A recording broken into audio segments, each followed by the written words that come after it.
देखना होगा। नबी अहमद शाकिर ने अपने आप से कहा और फिर वो तेजी से पहाड़ी की ऊंचाई की तरफ बढ़ती उस लड़की के पीछे भाग खड़ा हुआ।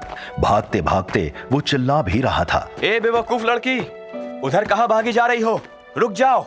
बर्फबारी से उधर ऊपर बहुत सारी कच्ची बर्फ इकट्ठा हो गई है। अगर वो बर्फ गिरने लगी तो तुम अपनी जान नहीं बचा पाओगी। रुक जाओ। उसकी आवाज सुनकर लड़की ने एक पल के लिए रुककर और मुड़कर देखा और फिर पहले से भी ज्यादा तेजी से ऊपर की तरफ बढ़ने लगी। मेरी आवाज को अनसुनी करके वो अभी भी ऊपर की तरफ बढ़ती जा रही है। इसका सीधा सा मतलब है उसके इरादे अच्छे नहीं हैं।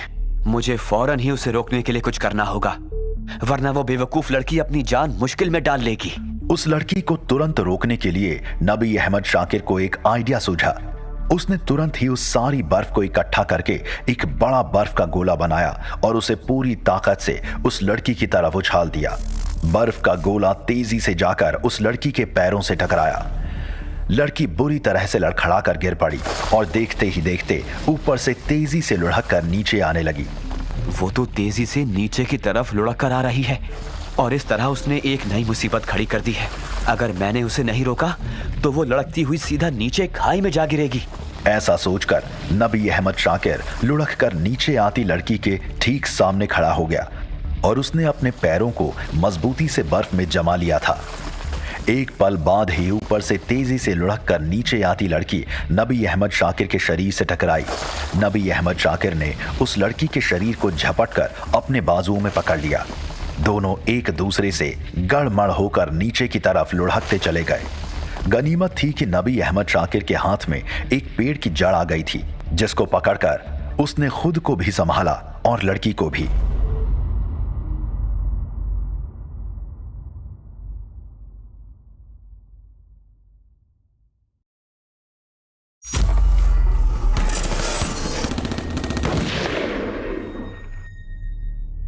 नबी अहमद शाकिर ने अपने दिमाग और हौसले से अपनी और उस नौजवान लड़की की जान बचा ली थी। अब दोनों एक दूसरे के सामने थे। पागल तो नहीं हो तुम? ऐसे खराब मौसम में तुम पहाड़ी के ऊपर की तरफ बढ़ रही थी। क्या इरादा था तुम्हारा? मरना चाहती थी क्या? हाँ, मैं मरना ही चाहती थी। तुमने मुझे क्यों बचा लिया? मरना चाहती थी? क्यों भाई, ऐसा क्या हो गया तुम्हारे साथ जो तुम भरी जवानी में मौत को गले लगाने निकल पड़ी? मेरी शादी होने वाली थी, लेकिन मेरे माँ बाप के पास इतना पैसा नहीं था कि वो मेरी शादी में दहेज दे पाते। दहेज ना मिलने की वजह से लड़के ने मुझसे शादी करने से इनकार कर दिया। इस जहालत को सहने से अच्छा मैंने यही समझा कि अपनी जान दे दूं। इसमें जान देने की क्या बात हुई? अरे एक लड़के ने दहेज के लिए तुमसे शादी करने के लिए मना कर दिया तो क्या हो गया? कोई दूसरा मिल जाता। नहीं मिलता। आजकल सभी दहेज देकर ही शादियां करते हैं। लड़की की सादगी और उसका हुस्न कोई नहीं देखता। तुम भी लड़के हो, तुम भी वैसे ही होगे। क्या मतलब? मतलब ये कि अगर कोई तुमसे बोले कि तुम बिना दहेज के शादी कर लो तो क्या तुम कर लोगे? बिल्कुल कर लूंगा। अगर सामने अच्छी लड़की है तो मैं बिना एक सिक्के के भी शादी कर लूंगा। यानी तुम दहेज के खिलाफ हो? बिल्कुल, मैं दहेज के सख्त खिलाफ हूँ। कमाल है, मैंने पहला पाकिस्तानी लड़का देखा है जो शादी में दहेज नहीं देखता, लड़की देखता है। मैं ऐसा ही हूँ। लगता तो नहीं है कि तुम दूसरे लड़कों से अलग हो। अच्छा, एक बात बताओ, अगर तुम्हें दहेज ना मिले तो तुम मेरी जैसी लड़की से शादी कर सकते हो? मतलब? अरे भाई, क्या मतलब? अभी थोड़ी देर पहले तुमने कहा कि कोई अच्छी लड़की मिले तो तुम बिना दहेज के उससे शादी कर सकते हो। कहा ना? हाँ कहा। तो जरा गौर से मुझे देखो, क्या मैं वैसी अच्छी लड़की नहीं हूँ जैसी तुम चाहते हो? अब नबी अहमद शाकिर ने उस लड़की को गौर से देखा। उसका अच्छा खासा गोल चांद सा चेहरा था। उसकी झील सी भूरी आंखें थीं। उसकी सुराहीदार गर्दन थी। रंग उसका ऐसा था जैसे सफेद मक्खन में थोड़ा सा सिंदूर मिला दिया गया हो। उसके काले बाल ऐसे थे जैसे काली घटाओं को इकट्ठा करके उसकी चोटी में बांध दिया गया हो। क्या देख रहे हो? लड़की ने जब नबी अहमद शाकिर को एक टक अपनी तरफ देखते देखा तो झुंझला कर बोली, मैंने पूछा क्या मैं वैसी लड़की नहीं हूँ जैसी तुम चाहते हो? हाँ बिल्कुल हो। नबी अहमद शाकिर के मुंह से बड़ी मुश्किल से निकला, तो फिर ठीक है, बहुत खत्म। मेरे माँ बाप के पास दहेज नहीं है, तुम उससे शादी कर लो। क्या मतलब? तुम मतलब बहुत करते हो, लेकिन मतलब समझते नहीं हो। लेकिन मैं समझ रही हूँ कि तुम ऐसे लड़के हो जो बिना दहेज के शादी कर सकते हो। फिर उस लड़की ने झपट कर नबी अहमद शाकिर का हाथ पकड़ लिया और लगभग उसे घसीटते हुए अपने साथ लेकर चल पड़ी। चलो मेरे साथ। कहाँ ले जा रही हो मुझे? काजी के पास, जहाँ तुम्हारा और मेरा निकाह बिना दहेज के होगा। जाने क्या कशिश थी उस लड़की में जो नबी अहमद शाकिर ने न सिर्फ उसकी हर जिद को कबूल कर लिया बल्कि निकाह भी कबूल कर लिया। और तब जब काजी ने दोनों से 3 बार कबूल है कबूल है कबूल है कहलवा लिया और निकाह नामा पर दोनों के साइन करा लिए, तब नबी अहमद शाकिर उस लड़की से बोला, बिना दहेज निकाह हो गया है मोहतरमा।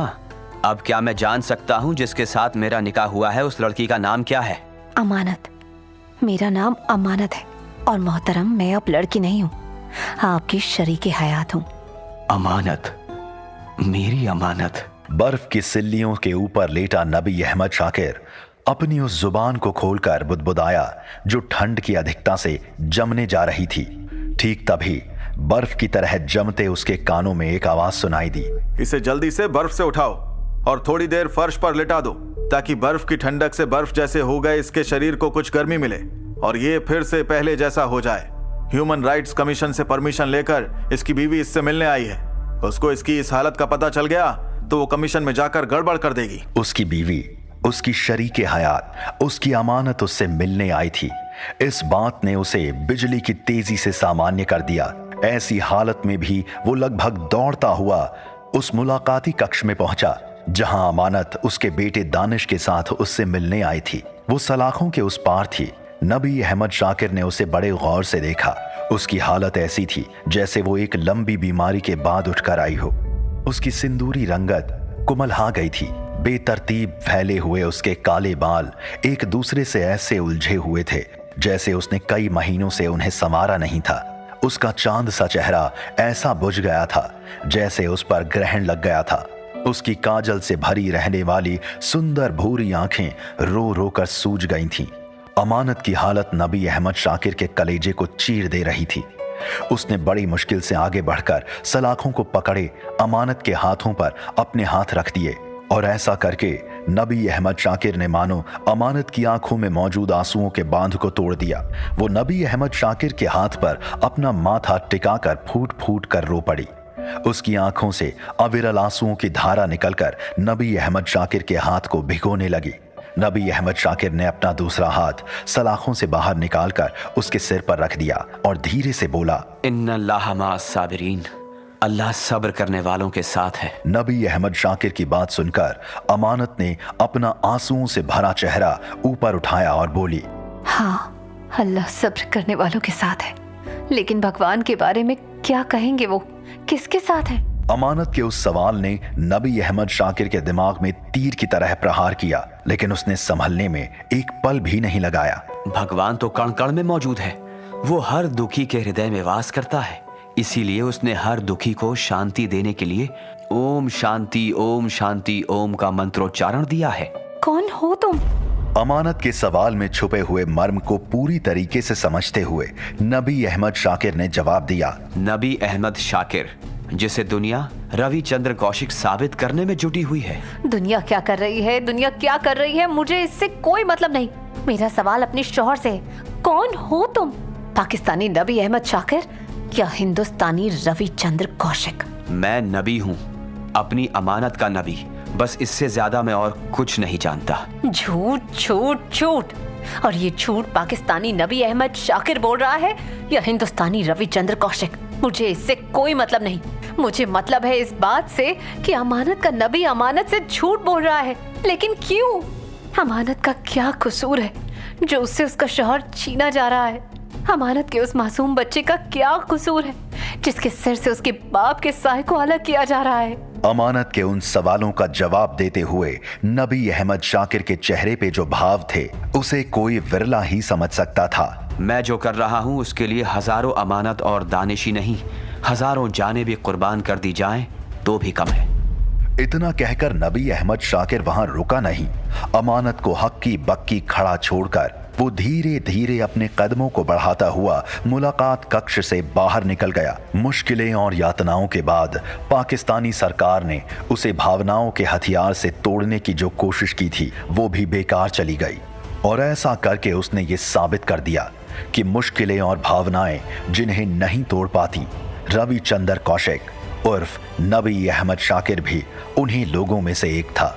जुल्म पर जुल्म किए जाने के बाद भी कोई नबी अहमद शाकिर के मुंह से इस अकाट्य सच को नहीं उगलवा पाया कि वो हिंदुस्तानी जासूस रविचंद्र कौशिक है।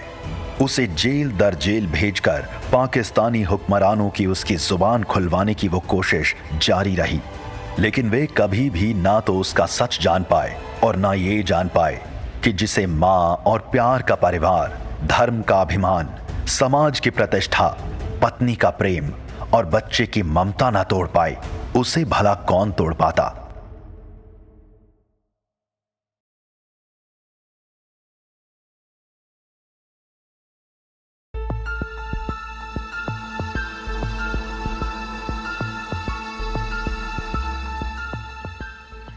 रात के गहरे अंधेरे में बारिश की तेज बूंदों को चीरती हुई वो